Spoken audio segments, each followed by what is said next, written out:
In the world of Grand Prix racing, the difference between winning and losing is measured in tenths, even hundredths of a second. And although winning drivers get all the glory, it's really the team's effort that makes that microscopic difference.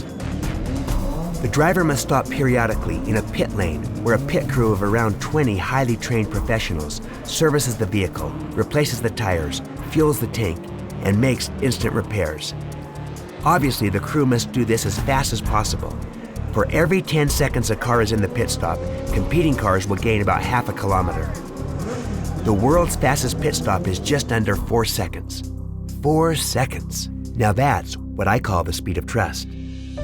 Great Ormond Street Hospital for Children in London has earned a reputation 150 years in the making for being at the forefront of children's services in all aspects of care, especially critical cardiac surgeries. It's famous, really, for that. And if you're going to be the best, do the most, then you have to address every weakness in the process. At one point, 7 infants died in quick succession following surgery. This motivated doctors to dig deeper.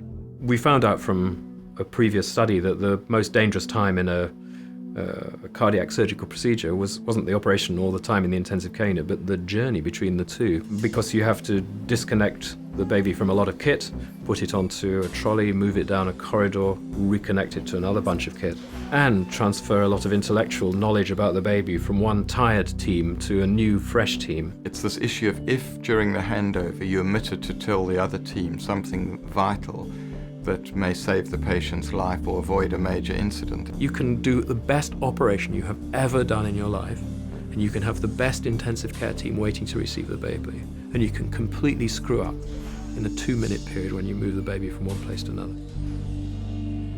One night, we just sat down and watched the TV in the room next to the operating room, and the Formula One racing came on, and McLaren came into the pits.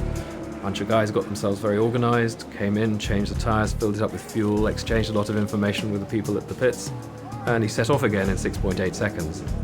And that seemed to us to be remarkably similar to the process that we were going through.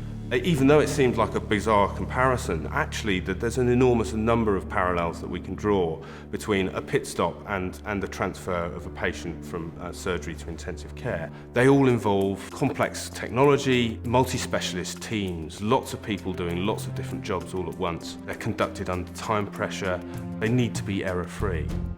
So I then got in touch with the McLaren team, and we then went to Maranello, where we met Nigel Stepney, who was the head mechanic of Ferrari at the time. When we went to Ferrari, we showed them a video of the handover process. The first thing we were asked by them when they watched the video was, well, who's in charge of this process? Doctors, people like me, are trained to help. So if you imagine that when the patient came back from the operating room to the ICU, it was like a new challenge for everybody, and we all rushed around the bed, but got in each other's way and we're all talking and trying to help. This is fundamentally opposed to the way in which the Formula One pit crew work. They know their job, each one does it silently, they do it and they get out of the way. Trust each other. It's about teamwork and communication. Having a leader, and a very clear leader. We introduced a system which was very well defined, who's in charge of the process at different times. Who does what, when, and in what order.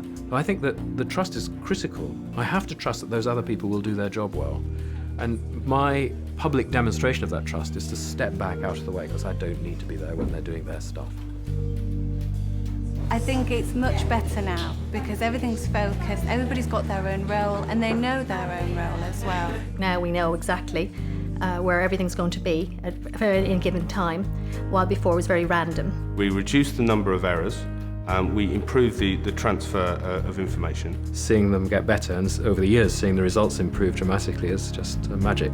It felt quite a good feeling that actually we have made a difference. Since the implementation and constant improvement of their new systems, the amount of actual errors during handoffs fell by 42%, and the amount of information handover omissions was reduced by 49%.